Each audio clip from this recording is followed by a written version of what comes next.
এই গছজোপা দেখাত ধুনীয়া দেখিবলৈ, দেখাত পাতবিলাক এনেকৈ আছে।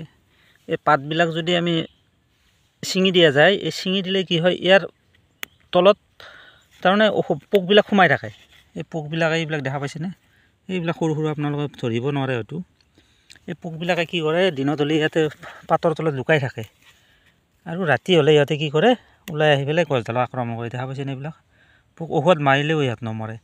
সেই গতিকে ইহঁতক কি কৰা যায়, যেতিয়া বুঢ়া পাতবিলাক থাকে নহয়, বুঢ়া পাতবিলাক যদি ছিঙি কিনে যদি দূৰত পেলাই দিয়া যায়, সিহঁত ডাইৰেক্ট ইয়াৰ পৰা আঁতৰি যায়।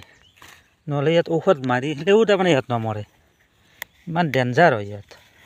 আৰু বেছি ঔষধ মাৰাটো বেয়া, নিজৰ স্বাস্থ্যৰ প্ৰতিও বেয়া। সেইকাৰণে আমি অলপ যদি যত্ন কৰোঁ, এনেকৈ যদি বুঢ়া পাতবিলাক ছিঙি দিওঁ, বুঢ়া পাতবিলাক ছিঙি কিনে দূৰত পেলাই দিওঁ, তেতিয়াহ'লে কি এই বীজাণুবিলাক গুচি যায়, যিবিলাক পাতৰ তলত লুকাই থাকে।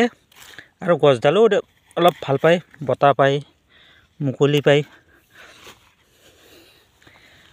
এনেকৈ ছিঙি দিলে তাৰমানে কি